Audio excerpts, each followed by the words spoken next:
They smiled as they handed my childhood home to Amber. I had paid the mortgage. She got the deed. The applause around me swelled, but I felt like I was underwater, distant, muted, irrelevant. Amber's speech had ended with that single devastating line, "And thank you, Mom and Dad, for the most beautiful wedding and for the house."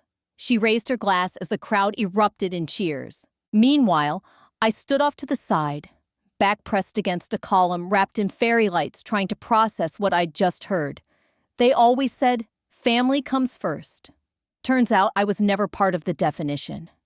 It was early spring in Oregon, and the vineyard bloomed with overgrown charm peach blossoms curling against trellises, the scent of wet earth hanging in the air. Everything about the reception screamed curated elegance, muted florals, string quartets, gold-trimmed menus. It was beautiful. It was expensive.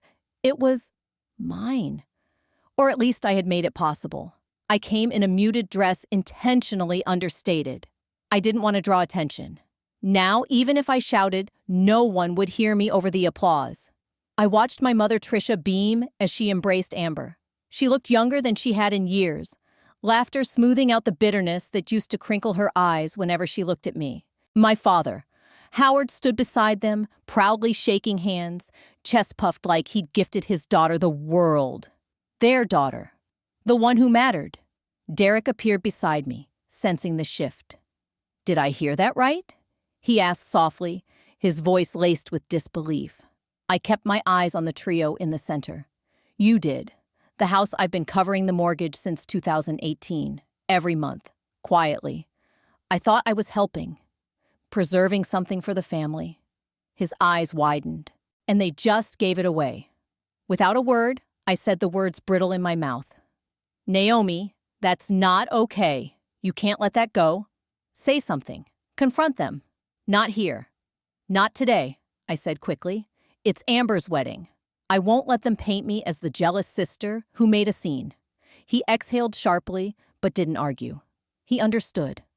That was something I loved about Derek. He didn't push. He stayed. We moved to a quieter spot behind the reception tent. The fairy lights dimmed in the distance as the music swelled again. I stared out over the rows of grapevines, still bare, but waiting like me. Howard found us sipping a glass of scotch. "Lovely ceremony." "Huh." I gave him a long, unreadable look. Amber mentioned the house. He nodded casual. "We transferred the deed yesterday. Amber and Mason need it more. Starting a life and all." Just like that. 5 years of sacrifice erased by one sentence. My chest tightened, but I didn't give him the satisfaction of reacting. "That was supposed to be mine," I said evenly. "I paid for it." He shrugged. "You're doing well. You've got that condo in the city." Amber needed something to help her start out. Something I whispered. It was everything I had. But Howard had already turned away, back to the party, back to the people who clapped when he gave away what wasn't his. I didn't go after him. Instead, I walked slowly back toward the glowing tent, Derek's hand resting gently on my back, steadying me. The laughter, the music, the joy, it all spun on without me. I stood under the string lights, champagne untouched, wondering, was I ever really their daughter? I opened my file drawer like I was digging up a corpse. The click of the metal sliders echoed too loudly in the stillness of my apartment. It was past midnight, and the city outside had gone quiet, save for the occasional hum of traffic below. I sat cross-legged on the floor, the open drawer stretched in front of me like a wound I wasn't ready to face. The night they gave the house away, I stopped being silent. Stacks of folders, neat labeled, controlled lined the drawer: medical, utilities, student loans, and then the one I didn't want to see, though I knew exactly where it lived: Blake Mortgage. My name printed neatly on the tab in black ink, like I'd tried to make sense of a betrayal I hadn't yet recognized. I pulled it out and set it beside me. The folder was thicker than I remembered. 5 years of statements, 5 years of e-statements I had printed out myself, flagged and highlighted in yellow. Every transaction bore my name, my account. The transfer history didn't lie. I had been the silent provider of the roof over their heads. The first page I pulled up dated back to June 2018, right after Dad's accident. I could still hear Trisha's voice, clipped and impatient. "It's not your responsibility, Naomi. We'll figure it out." But she hadn't stopped me when I offered. She hadn't even thanked me. Just let me log into the online portal with her credentials, made no protest as I connected my checking account to the automatic draft. A buzzing sound broke the silence. My phone lit up beside me. "Celeste, you okay? Heard about Amber's new gift." I stared at the message for a long moment. Then without a word, I snapped a photo of one of the ledgers. My name, the bank logo, the address of the house. I hit send. No reply came. She knew. There was nothing left to say. Derek's voice came from the bedroom doorway. "You're still up?" I didn't turn. Couldn't sleep. He stepped in quietly and crouched beside me. "What's all this?" I handed him a stack. 5 years of payments. My payments. He flipped through the pages slowly, jaw tightening. "Naomi, this is solid. Why didn't you ask to be on the deed?" I hesitated. Because I thought being helpful meant I mattered. That if I showed up quietly, responsibly, someone would notice. He put an arm around me, pulling me gently toward him. "You mattered. Just not to the people who should have seen it." I didn't respond. I didn't have to. The papers said it better than I ever could. I turned back to the folder and dug deeper. Old emails I had printed, notes scribbled on the back of envelopes, a scanned bank authorization form. My heart began to pound as I recognized the document at the bottom, a loan modification form from 2019. There it was, the account number, the property address, the original mortgage terms, and my name listed under responsible party. Not a co-signer. The signer. I stared at the signature line. There it was, in blue ink, Naomi E. Blake. A breath I hadn't realized I was holding escaped slowly. My fingers trembled slightly, but it wasn't fear anymore. It was clarity. My mind was rearranging itself, shedding the fog of guilt and replacing it with something sharper, something colder. They didn't just overlook me. They didn't forget. They chose. I sat up straighter, placed the signed form in a fresh manila folder and labeled it evidence. Somewhere deep inside, a part of me stirred a part that had been dormant too long. The version of me that didn't just survive, but responded. I looked at Derek. I didn't lose the house, I said aloud. They stole it. They didn't even knock. Just showed up like I was an extension of their plans. The first sound was tires crunching gravel, then doors slamming. I looked up from my book, heart instantly tight in my chest. Derek raised an eyebrow from across the room, the lake behind him still shimmering under the early afternoon light. I didn't need to check my phone. I already knew. They're here. He stood slow and steady like a man about to open the door to a storm, but I was already moving. My phone buzzed with a message I didn't need. "Coming by to see the house. Want Amber to rest somewhere nice?" I read it anyway, jaw tightening. I'd bought this cabin after a long year of emotional erosion, a place untouched by guilt or obligation, a second door to a life they didn't control. And now, here they were. Amber stepped in first, pregnant and glowing in that smug, self-congratulatory way. She didn't even pause on the porch, just waltzed in, letting out a satisfied sigh as she eased onto the couch, hand on her belly, like a claim had been staked. Mason trailed behind, nodding, politely like some hotel guest. Trisha followed next gaze, sweeping over the open-plan kitchen vaulted ceilings and the quiet elegance I had painstakingly curated. Howard brought up the rear arms full of foil-covered Tupperware like this was their summer retreat. "This is even nicer than the photos," Amber said, slipping her shoes off without asking. "Perfect for the baby's first nap." I didn't answer. I couldn't. My voice sat coiled in my throat, strangled by disbelief. I hadn't told them about this place. Not really. Trisha had asked once offhandedly, "What's that lakeside thing you're working on?" And I'd deflected. Clearly, that was enough of a breadcrumb. Howard stepped in nodding, like he was inspecting a family timeshare. "You're barely using this place." "Might as well share." Derek finally spoke. "This is Naomi's home." Trisha smiled, head tilted in mock confusion. Don't be dramatic. You know how we do things family pulls together. We always have. Amber let out a soft whimper. Mom, can you get me a pillow? My back hurts. Trisha bustled to the linen closet like she knew where everything was. I stood frozen watching as my sanctuary was treated like a hotel lobby. The rage wasn't hot. It was cold, focused, ancient. My spine straightened. This one's mine, I said. It stays that way. Amber's head snapped toward me, eyes wide. You're going to let your pregnant sister be homeless. I blinked. You live with mom and dad. Temporarily. You know how tense it gets at home. Mason and I need peace. This place is ideal. This place isn't a cradle, I said. It's not yours. Mason opened his mouth, then closed it. He had the good sense to look uncomfortable. Amber didn't. So what you're hoarding properties now, she snapped. You have 2 places, and we're just asking for one. For a little while. It's not about rooms, I said. It's about boundaries and respect, both of which you bulldozed the moment you drove up. Trisha re-entered with a folded quilt. Let's not turn this into something it isn't. We're all family, and you always had a little extra, Naomi. That phrase again. Always had extra. Extra money, extra space, extra nerve, apparently. I worked for this, I said. No one gave it to me. Howard sat at the dining table, eyeing the sturdy build, the varnished finish. You've done well for yourself, but don't forget who raised you. I haven't, I said. I remember everything.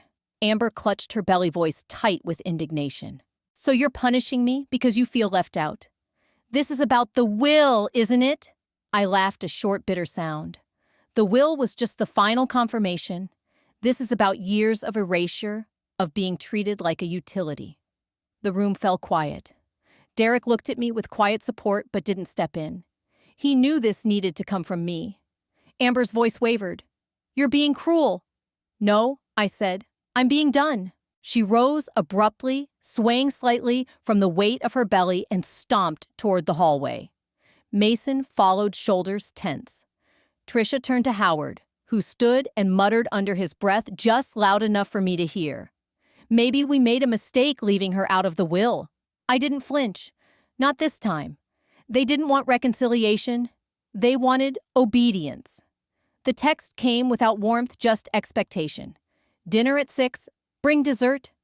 It wasn't a question nor a suggestion. It was an order dressed up in casual civility. I stared at the screen, the glow from my phone casting shadows across the kitchen counter. Derek looked over from the stove, a towel slung over his shoulder. They're summoning you again? He asked. They've got it timed like clockwork, I muttered. Right when things start to settle. Do you want to go? I didn't answer. Want wasn't the point. It was always about what they would say if I didn't show how I'd be accused of turning my back on the family. Again. So we went. Howard and Trisha's home looked like something out of a catalog. Neutral tones, clean lines, expensive but hollow. The smell of roasted garlic clung to the air like a sales pitch.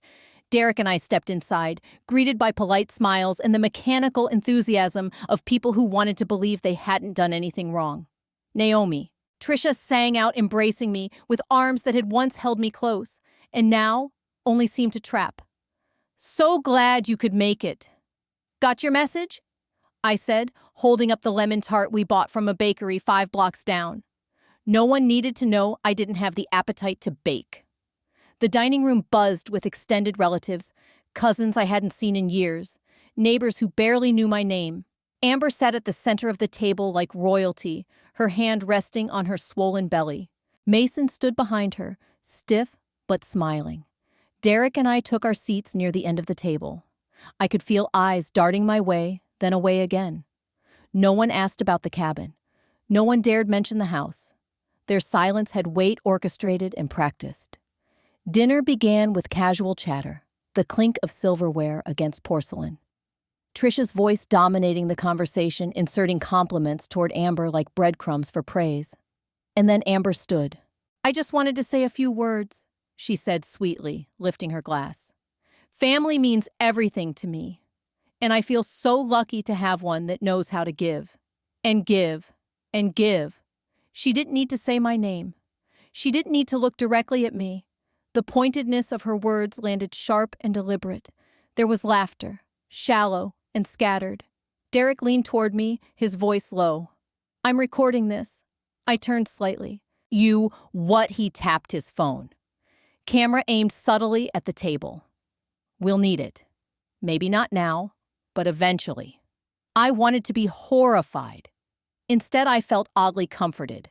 I pushed the food around my plate. Nothing tasted like anything. Not the roasted chicken, not the herb potatoes, not even the wine. Just texture and temperature. My appetite had left weeks ago, maybe months. "Is something wrong?" Naomi Tricia asked, feigning concern. "Just tired." "Oh, poor thing. You never did have the stomach for real responsibility," she said, laughing lightly, as though it were a memory we shared. Amber giggled. "Mom!" I put down my fork. "Excuse me," I muttered. Standing. I walked toward the kitchen under the pretense of needing water. But before I could reach the sink, Mason's voice drifted after me. "We're thinking of adding a nursery to the cabin," he said conversationally. "It gets such beautiful morning light." I froze. Amber chimed in from the dining room. "It's just logical. We'll need the space." "Peaceful place for a baby?" I turned around. "You're planning to build in my cabin?" Everyone fell quiet. Just for a moment. "Oh, honey," Tricia said, waving her hand like I'd misunderstood. "We thought you understood. What's ours is family." "No," I said firmly. "What's mine is mine." Howard set down his glass, looking tired. Maybe we made a mistake leaving her out of the will. They weren't waiting for permission. They were planning a takeover. When I couldn't trust their words, I started trusting data. The screws on the back door had shifted. Not enough for most people to notice, but I did. They were turned just slightly off axis, like someone had unscrewed and retightened them in haste. My heart thudded with a slow, cold rhythm as I ran my fingers over the metal. I knew this door. I knew its weight, its silence, and its resistance. And now I knew it had been opened. I stood still for a few moments, trying not to jump to conclusions, but that was a lie. I'd already jumped. I just needed to prove it. In the back of my closet was a file drawer I hadn't touched in months. I opened it with the same care you'd open a box labeled Fragile Memories. Inside were folders, receipts, and a small home security kit I'd bought on impulse when the cabin was first renovated. I hadn't installed it then. I'd wanted to believe this place could be untouched by them. But now, untouched felt naive. Derek didn't ask questions when I brought it out. He helped me without commentary, his quiet understanding more comforting than words. We spent the afternoon setting up the system. One camera facing the front porch, one angled along the hallway inside, and one discreetly tucked under the eaves by the back entrance. The camera app pinged on my phone when we tested it. The blinking red light calmed something anxious inside me. By sundown, the sky had gone a soft lavender, but I couldn't enjoy it.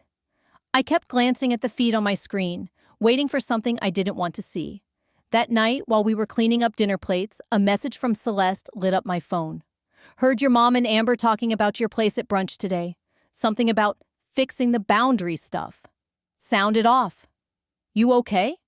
My jaw tightened. I hadn't told her about the scratches on the lock yet, or the growing sense that I was being surveilled in reverse. That I was the secret to be stolen, not protected. I clicked into the footage archive from earlier that day. The timestamp read 1:42 p.m., right when Derek and I had been kayaking. The screen loaded, and there she was. Amber, heavily pregnant, yes, but moving with the confidence of someone who believed the property belonged to her. She parked right beside the cabin, stepped out, and didn't even hesitate. She didn't knock. She cupped her hand against the window, leaned in, peered through like she was casing the place. Then she circled around. She paused at the back door, jiggled the knob, leaned her ear against the glass, then turned away, slowly got in her SUV, and left. I stared at the footage, bile creeping up the back of my throat. This wasn't curiosity. This was entitlement, unfiltered, unchecked, and recorded. Later, I found Derek in the study laptop open to a spreadsheet we'd started weeks ago, but hadn't updated. At the top, timeline of events. cabin property. He had already filled in the day's incident, 6/3/23, 1:42 p.m. Amber accessed property without permission. Footage archived. I didn't even have to ask, I whispered. He glanced at me and nodded grim. I called Celeste after that. She answered on the first ring. Still okay, being my unofficial PR person if things go sideways. Sideways, she snorted. Naomi, we're dangling off a cliff. She offered to help shape my story if it ever went public. I didn't say yes. I didn't say no. I said, not yet. There was more to gather, more to prepare. My parents didn't believe in boundaries, so I'd build walls they couldn't see through. Just before bed, I stepped out for air. The wind had a strange stillness to it, like something was about to break. Then I noticed something unusual at the edge of the welcome mat. A folded piece of paper, no envelope, no name, just a tight crease. I picked it up and unfolded it. Stop making things difficult. Just family. No signature, just slanted cursive that looked a little too much like my mother's. My stomach dropped. I ran inside and checked the back door footage again. There she was. Trisha, my mother. Timestamp 4:17 p.m. She didn't hesitate. She used a key. One I hadn't given her. She stepped in like she'd done it 100 times because maybe she had. She wandered the cabin, looked around, opened a cupboard, examined a photo frame on the mantel. Then she exited through the front, locking the door behind her like she still owned the place. I stared at the screen for a long time, the image of her back shrinking as she walked down the gravel path. The cabin had been my escape, my proof of independence. Now I realized it had been infiltrated long before today. Trust wasn't broken, it had been bypassed entirely. They're not just entitled, I whispered. They're trespassing. I didn't raise my voice. I raised the volume of truth. The lake was still.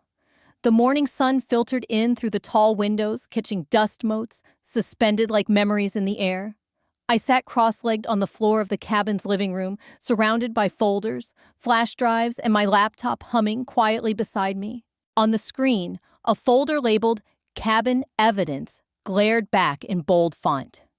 This wasn't paranoia. It was protection. It was long overdue. Beside me, Derek sipped coffee and tapped his keyboard. The video clips were neatly labeled. Now timestamps names a running archive of trespasses caught on camera. Amber, June 3rd. 42 p.m. Trisha, June 3rd, 4:17 p.m. Each one was another piece of the wall I was building between me and the people who'd stopped seeing me as a daughter long ago. I organized payment records next. 5 years of bank statements annotated by color-coded highlights. My name, my account, my money. I labeled them by month, cross-referenced them with emails I'd sent to my parents. Every transfer note that said mortgage repairs or insurance. I hadn't just paid, I had documented it, all of it. They thought I'd forget. But I kept records like scars. Do you want to keep this one in? Derek asked, holding up a screenshot of Amber standing in my living room, looking around like she was appraising a showroom. Absolutely, I said. That was the day she told people the cabin was hers. Celeste's call came right as I uploaded the last of the statements. She's talking again, she said without preamble. Told the Parkers you promised her the cabin years ago. That this whole situation's just a misunderstanding. I nearly laughed. A misunderstanding that would require some part of me agreeing in the first place. Celeste's voice tightened. Naomi, she's setting a narrative. Be careful. They're trying to flip this on you, make you look like the selfish one.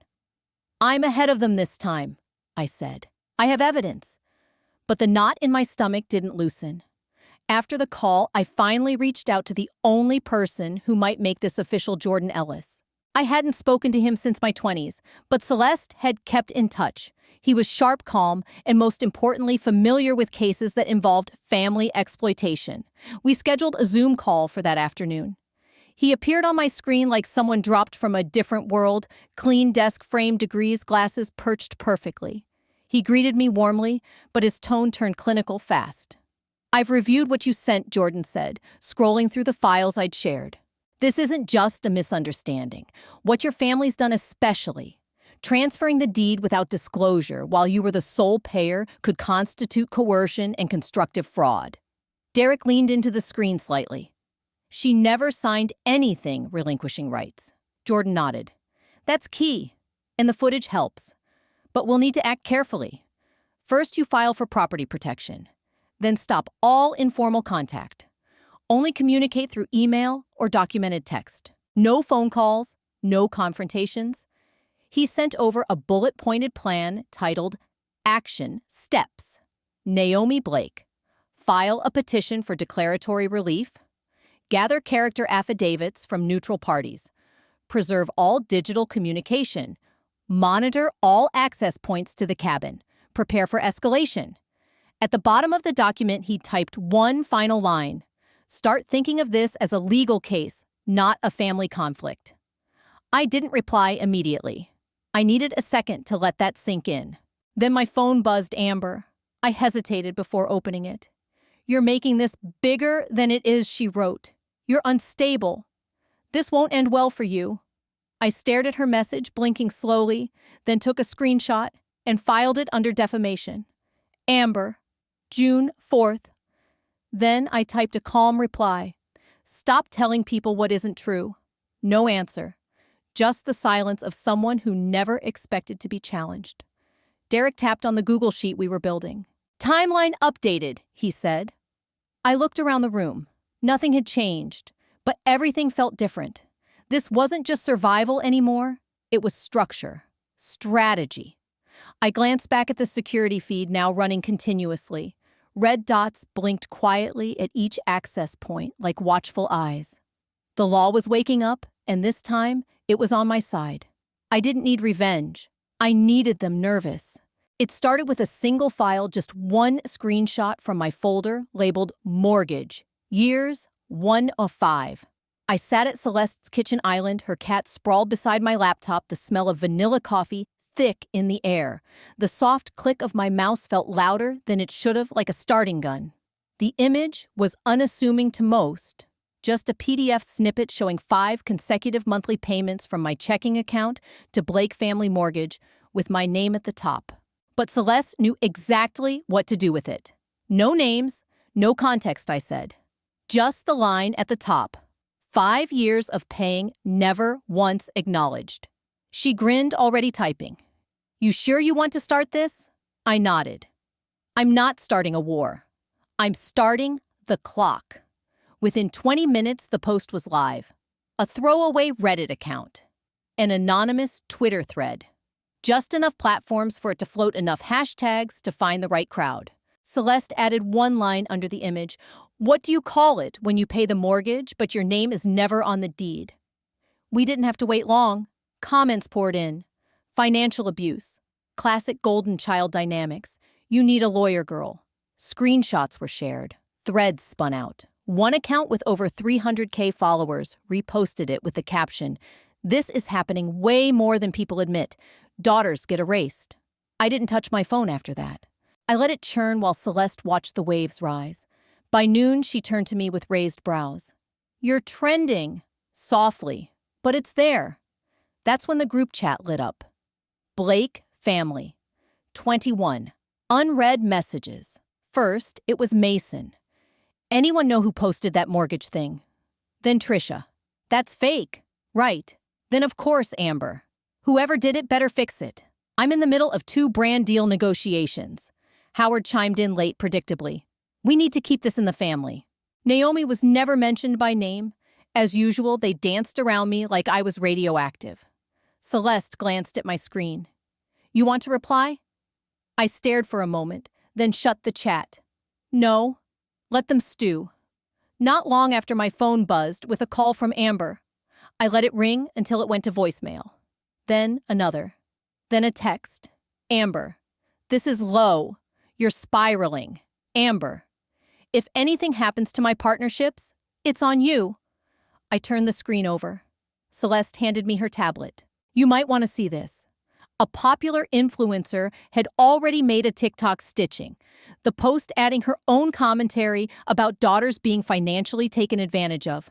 The algorithm didn't care who we were. It just smelled drama. Justice was trending. By late afternoon, Celeste's contact at one of Amber's skincare partners messaged her. "Hey, you're friends with that family, right? Something's up. One of her deals just got frozen for reputational review." I blinked. That was fast. She built her image on wholesomeness and charity, Celeste said. This cracks the veneer. The guilt came unexpectedly, a flicker, not a flood.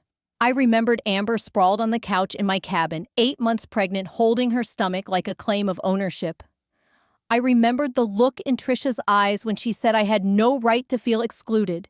Guilt was a reflex I was learning to ignore. The real clincher came that evening when Amber posted to her Instagram stories.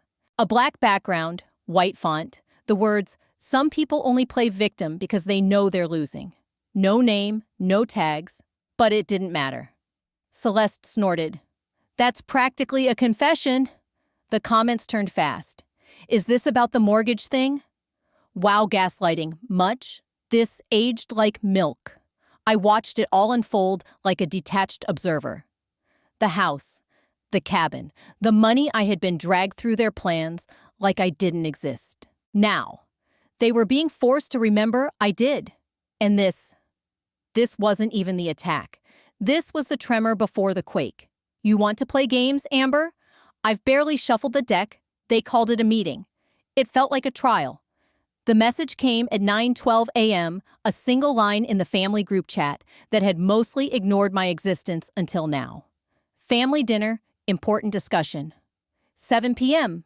Don't be late, no pleasantries, no emojis, just the kind of summons that assumes obedience. I didn't respond. I didn't ask what it was about. I already knew. The lake house, the post, Amber's unraveling image. It had stirred something beneath their polished surface fear, maybe, and I wanted them to stew in it. Before leaving, I slipped Jordan's recorder into the inner lining of my jacket. It was discreet, no bigger than a flash drive, with a blinking red light that faded once active. I tested it twice. My hands weren't shaking. Not anymore. Derek stood in the doorway as I grabbed my keys. "If it gets ugly, just walk out." "I'm not going for them," I replied. "I'm going for the evidence." He gave a slow nod and kissed my temple. "Send a text the moment you step inside." I parked across from the house I once believed was filled with warmth. It was mid-May, but a cold wind brushed my arms as I crossed the driveway. The front porch looked staged, freshly swept planters, filled with fake blooms. Trisha always cared more about appearances than authenticity. Inside, the air was thick with furniture polish and something artificial. Amber and Mason were already seated at the far end of the long mahogany table. She looked painfully overdone makeup, too perfect belly, cradled like a prop. Trisha stood by the fireplace, hands folded. Howard nursed a scotch even though it wasn't yet dark. No one hugged me. No one asked how I was. I sat where they wanted me, just left of center, like a defendant offered no real defense. Trisha started in her practiced patronizing voice. "We wanted to talk this through calmly as a family." Amber leaned forward, her expression trembling. "Naomi, what you've done, it's not just petty, it's cruel. I'm about to have a baby, and you're out there making us look like monsters." Her voice cracked at all the right places. If I didn't know her better, I might have believed it. Mason added, "This affects all of us. Brand deals are pulling back. Amber's being called a gold digger online." I tilted my head. "Maybe don't dig where you didn't earn." Howard cleared his throat.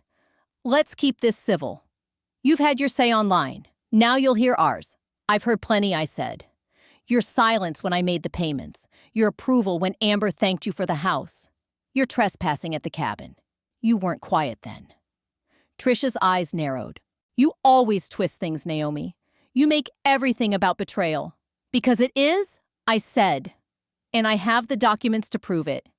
Amber's face hardened. "This is going to haunt you. You don't understand how this works. Reputations don't heal easily." I reached into my tote bag and pulled out the manila envelopes, each stamped, sealed, labeled.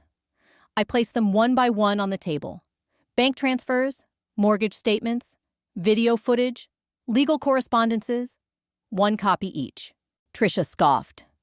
"What is this blackmail documentation?" I replied. "And a courtesy.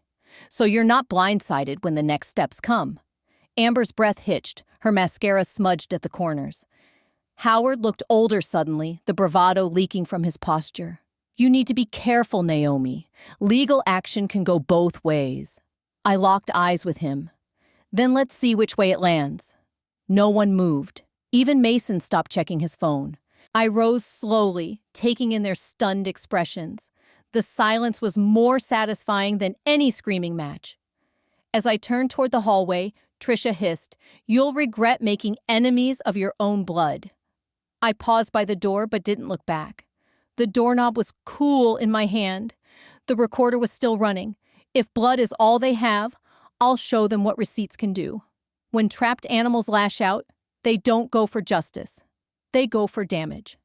The email came just before 9 a.m., buried under a dozen others. At first, I thought it was a phishing attempt. The subject line read, "Employee Wellness Concern. Urgent." I opened it instinctively and felt my entire body tense. It was from HR.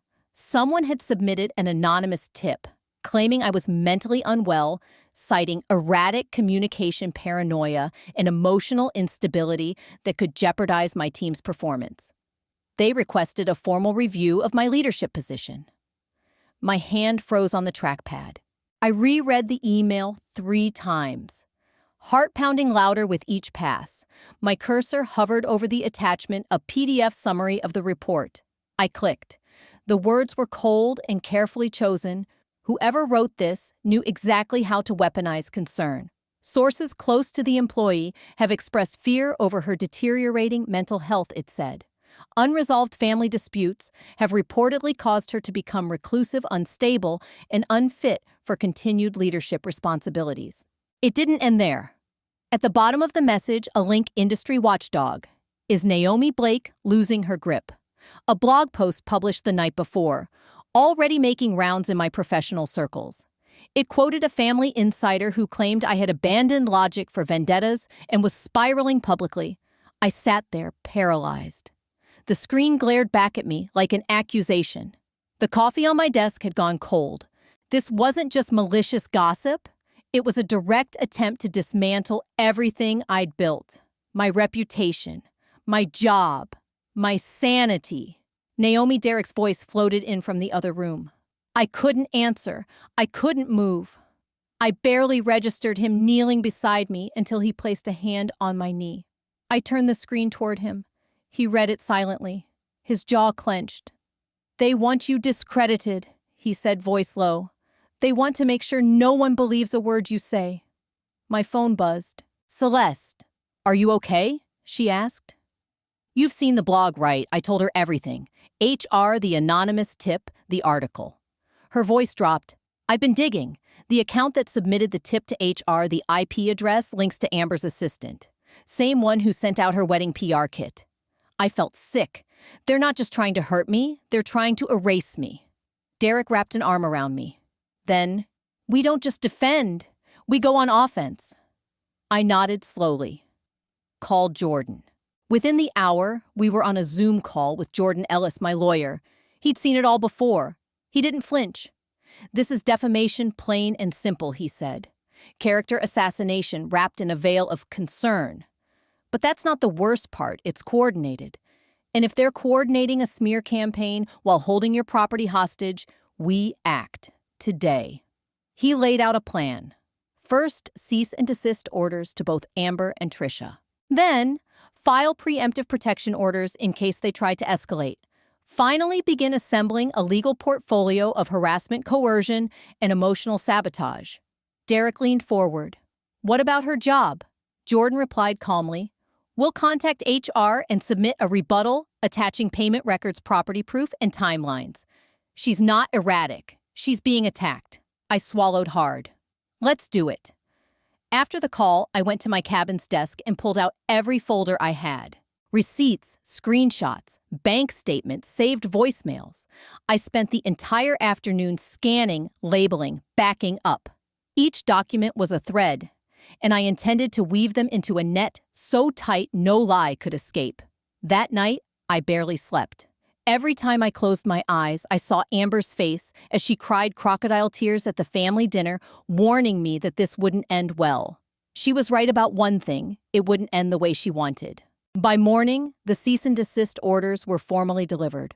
One to Amber's condo, the other to my parents' house. Certified, tracked undeniable. An hour later, I received a text from Amber. Really? This is how far you'll go? You're proving everyone right. I stared at her words, then deleted the message without responding. They wanted war. Now they'll learn I don't fight fair, I fight smart. It wasn't the footage or the receipts. It was the moment I stopped apologizing for having them. The manila folder looked ordinary edges, slightly bent labels, crisp and dated. But as I carried it into Jordan's office, I knew it contained every moment I had swallowed instead of screamed. The evidence wasn't just paper and pixels. It was 5 years of patience, of silence turned strategy. Jordan met me at the door. His office was as meticulous as his voice, everything in place. Quiet, but commanding. A cup of untouched coffee sat near his laptop, still steaming next to a thick stack of legal pads, already scribbled with notes from our previous calls. I sat across from him, laying the folder down slowly. "It's all in here," I said. Every payment, every message, every time they showed up where they had no right to be. He nodded once, then opened the folder like a surgeon preparing for an operation. His paralegal Tasha took a seat nearby with her laptop. As he flipped through the documents, his expression stayed unreadable, neutral, yet calculating. "Ms. Blake," he finally said, glancing up over the edge of a mortgage statement, "what you've assembled is far beyond what most plaintiffs bring in a civil suit." This he held up a printed still from the camera footage, time-stamped and labeled, isn't just compelling. It's damning.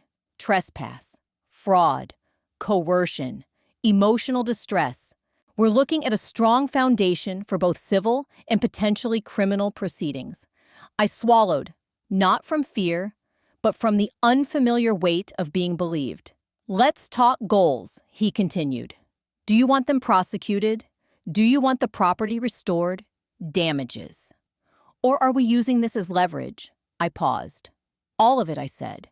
"But more than that, I want them to know I'm done being silent. I want them to feel the weight of truth for once." We spent hours finalizing my deposition. I read through my statement aloud while Jordan listened carefully, interrupting only to clarify a date or rephrase a line for precision. Tasha typed furiously beside him, never looking away from the screen. When I got to the part about the spare key, how Trisha used it without permission, my voice shook. But I didn't stop. I didn't downplay. Not this time. When we were done, I signed the affidavit with a steady hand. Jordan looked over at me, his tone softer. "Once this complaint is filed, it becomes real. You okay with that?" "I'm more than okay," I said. "I'm ready." Outside, Derek was waiting in the parking lot. The moment he saw me, he opened his arms and I walked right into them. "You did it," he whispered. I looked up at him. "Not yet, but I will." That night back at the cabin, I sat in my home office. The place smelled like cedar and lavender from the candle I'd lit, an old habit I used to soothe myself. But tonight, I didn't need calm. I needed clarity. I opened my laptop and created a new folder on my encrypted drive. Labeled it, "For When They Try Again." Inside, I uploaded everything. PDFs, JPEGs, recordings, spreadsheets. I created a README document detailing the timeline, key dates, and links to cloud backups. Then I clicked record and spoke into the webcam. "My name is Naomi Blake. This file exists because I chose to protect myself after my family chose to erase me. If you're watching this, they've escalated. Please know I tried to resolve things quietly. I tried to be generous. But I will not be their scapegoat, their silent partner in deceit, or their emotional punching bag. Not anymore." I stopped the recording and saved the file. Then I opened a shared document with Celeste. At the top, I wrote schedule post if I go quiet for more than 3 days. You'll know which one. Below it, I inserted a Dropbox link to a compressed archive titled The Truth Unfiltered. Celeste responded within minutes. At 10:34 a.m., the next day, Jordan's office officially filed the complaint in Lane County Court. The documents were stamped, signed, and sent out for service. Within 48 hours, Trisha and Amber would be handed legal notice they were being sued by the daughter they thought they'd silenced. I didn't cheer. I didn't cry. I just stared at the court docket email on my screen and breathed in the moment. 5 years ago, I would have asked myself if I was being too dramatic. Today, I knew better. I used to think silence was strength. Now I know clarity is louder. They thought I wouldn't show. I almost didn't until I remembered who I was doing this for. I stood in front of the county courthouse folder, clutched so tightly my knuckles turned pale. The air buzzed with the kind of dry summer heat that doesn't ease anything, only makes tension itch beneath the skin. Derek brushed his hand against mine, a silent anchor. "You ready?" he asked. I didn't answer, just walked forward. Courtroom 3B was colder than expected. Neutral walls, polished benches. No sanctuary here, just systems and silence. Jordan Ellis stood beside me in a charcoal gray suit, her face sharp with purpose. She leaned close. "We're not here for drama. We're here for truth. Let's start with that." Amber entered first, wearing ivory, like she was still riding the high of her wedding. Her face was powdered to perfection, but I saw the trembling around her mouth.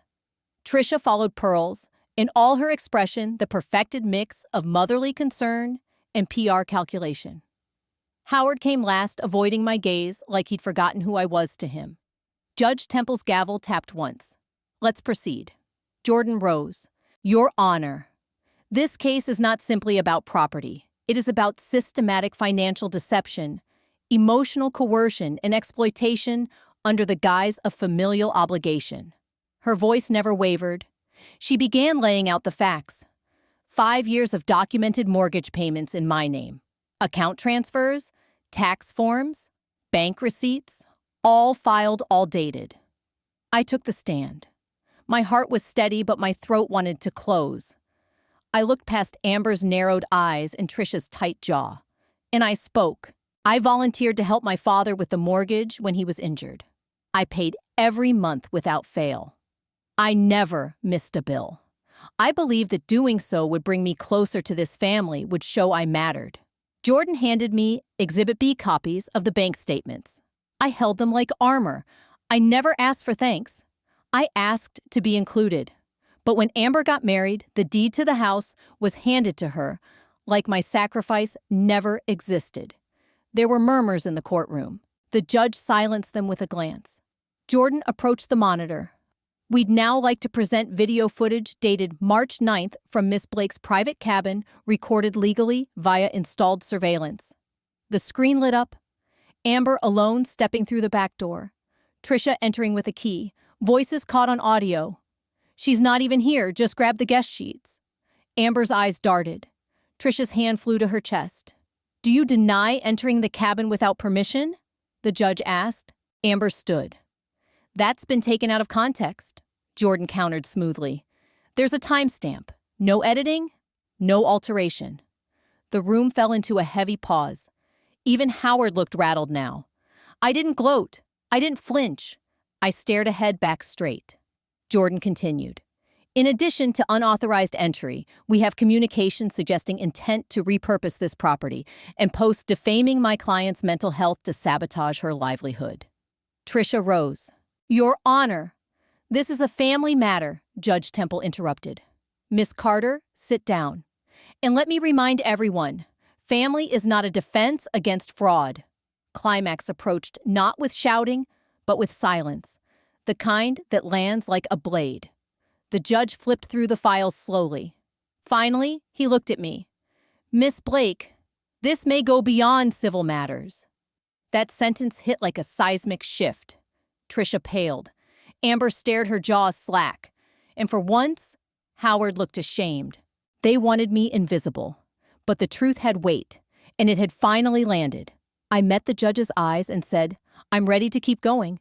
I used to think silence was strength. Now I know clarity is louder. They built a case on appearances. I built one on facts. The courtroom felt colder than yesterday. The same rows, the same judge, the same accusatory glances, but something in the air had shifted. Amber sat a few seats down her lawyer, whispering hurriedly beside her. Trisha looked pale. Howard wasn't present. Jordan leaned in. Ready? I gave a single nod, the folder of evidence resting in my lap like an anchor. Across the aisle, Amber avoided my eyes. For once, I didn't need her to meet them. Amber's lawyer stood first, launching into a carefully measured defense. Miss Blake's recent behavior shows a pattern of vindictiveness and emotional instability. Her motivations are personal. Her goal is retaliation, not justice. I didn't flinch. Jordan didn't blink.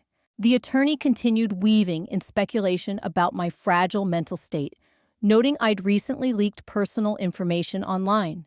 They didn't mention the forged loan applications or the silent entries into my home. Miss Blake's fixation on control? The lawyer added, raises questions about her credibility. I felt the heat in my chest, but Jordan touched my wrist under the table, steadying me. He stood. Your Honor, let's talk about fixation. Exhibit 7A email records from Wellspring Lending. You'll notice the applicant's name listed as Naomi Blake. However, the signature and contact number belong to Amber Whitmore. Gasps echoed. Jordan advanced. We also have digital evidence showing Mrs. Whitmore accessed Ms. Blake's tax records without her consent and used them to apply for a personal loan.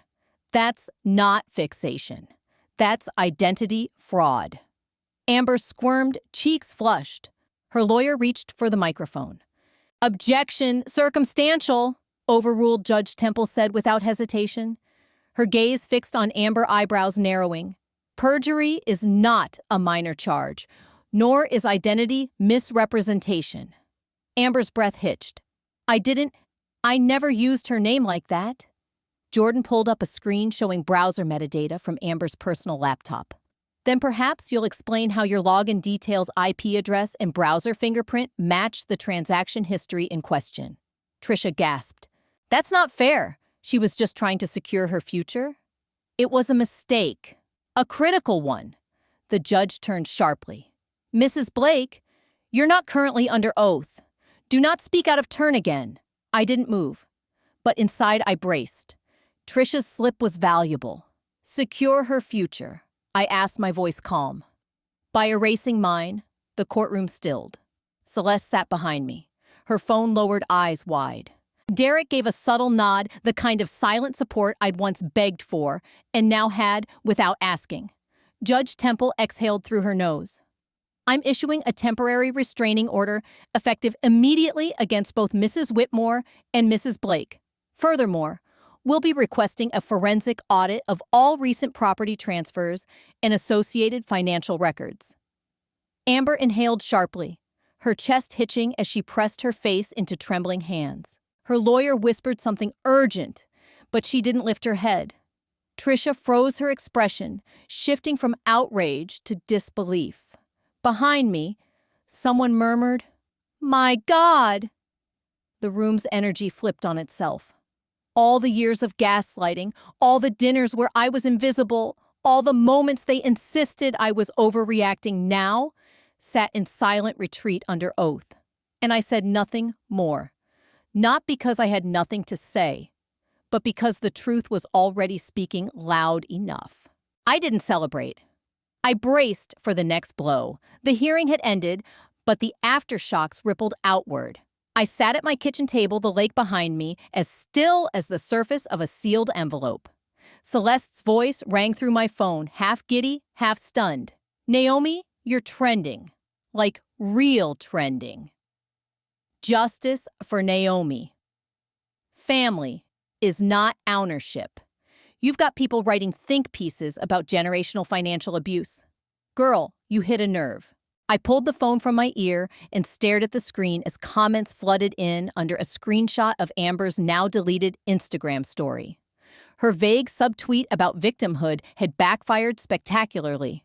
Commenters had found their way to her sponsorship page, tagging brands with questions and screenshots of court filings. By noon, 3 of Amber's brand deals were gone. By dusk, her management had issued a no comment, and by nightfall, someone had leaked a recording of her tantrum outside the courtroom. "She's ruining everything. That cabin was supposed to be mine." Celeste sent me a link.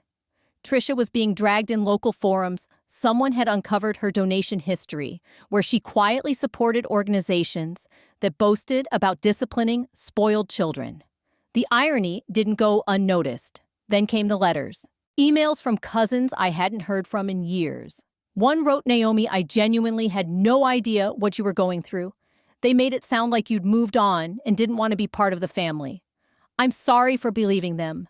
Another simply said, "Respect." Each message was a needle pricking something tender inside me. Recognition was a balm, but it also made me grieve what I'd long buried, how deeply I had once wanted to belong.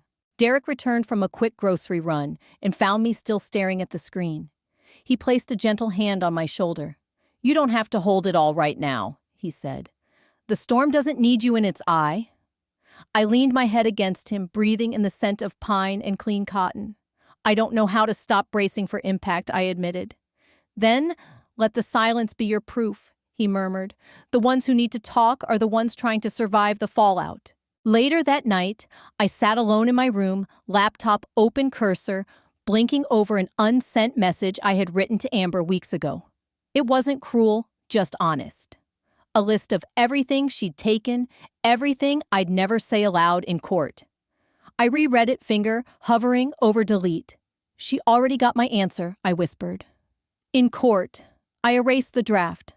Outside, the moonlight danced across the lake, fractured and soft. I remembered a younger version of myself, eager, hopeful, clutching the edge of family dinners with a smile too tight.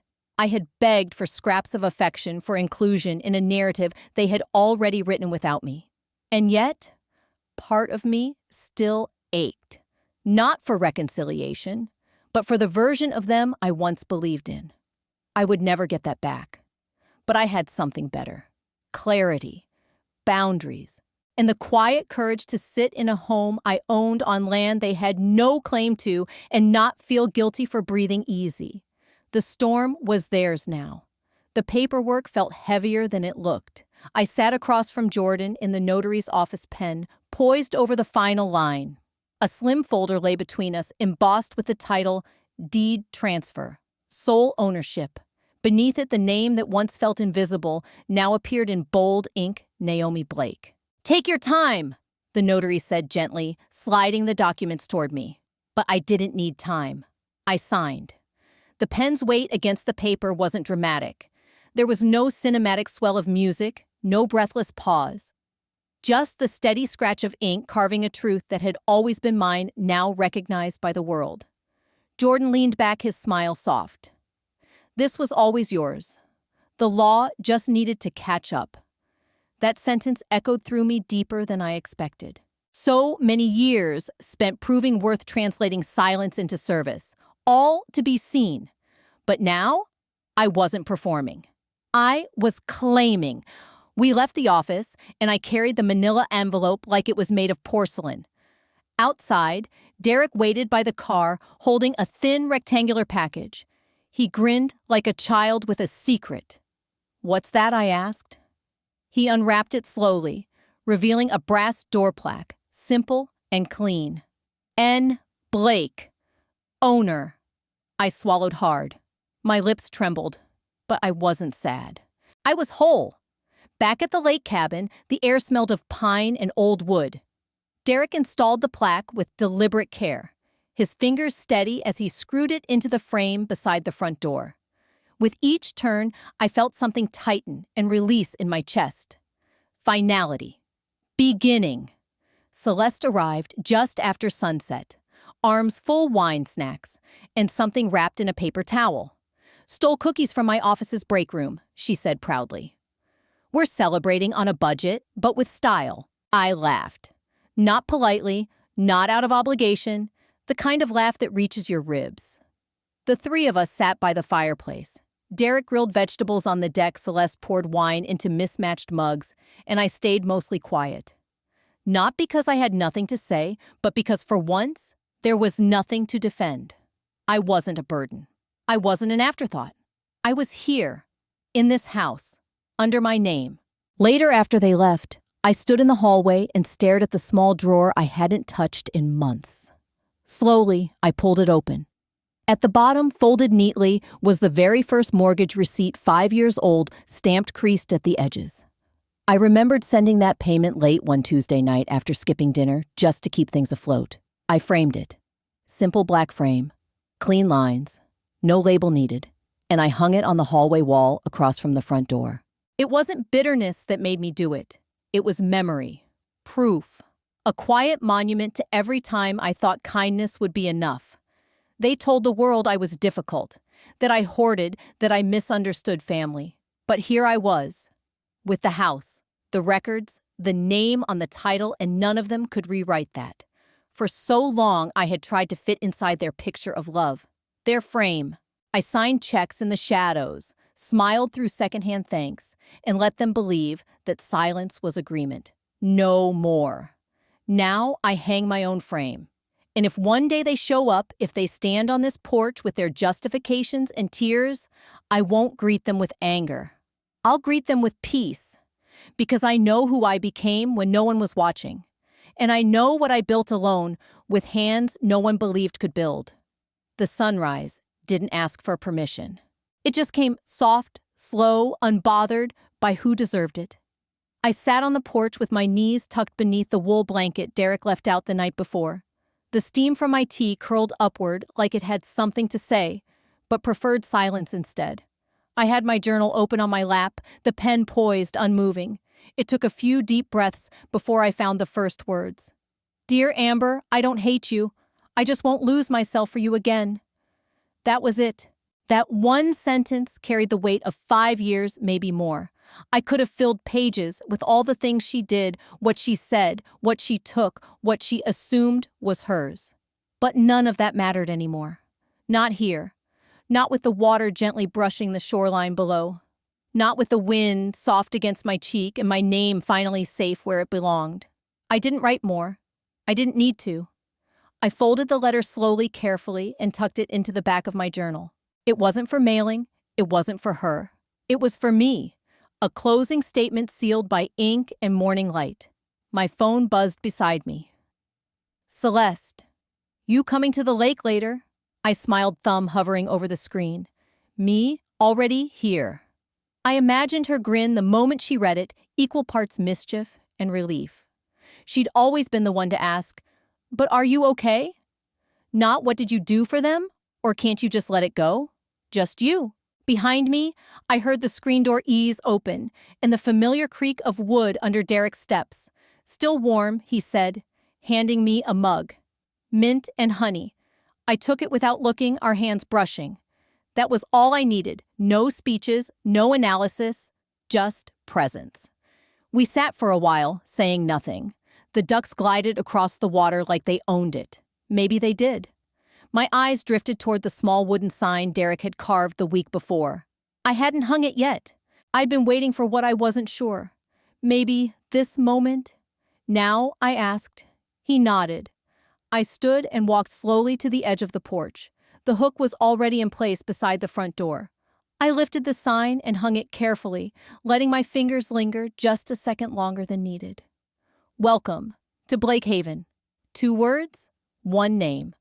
All mine. It wasn't revenge. It wasn't vindication. It was restoration. I turned back toward the lake, the cabin behind me, the future ahead. Somewhere out there, Amber was still spinning stories, trying to salvage the mask that had cracked in court.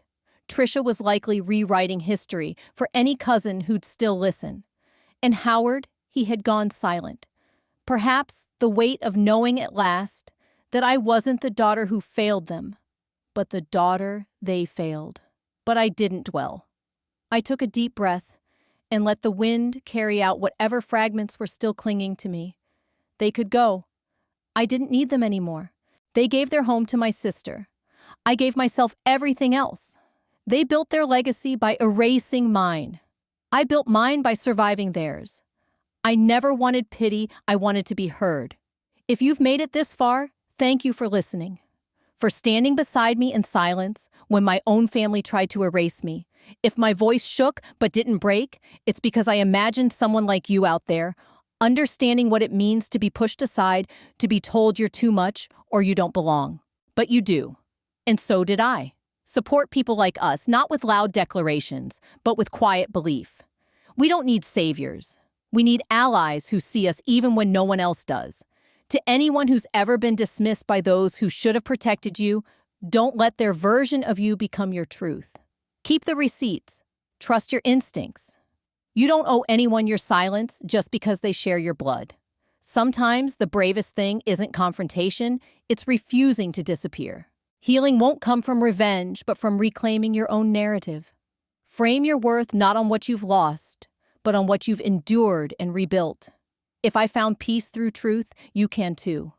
We survive not by screaming louder, but by standing firmer. I'm proof that it's possible.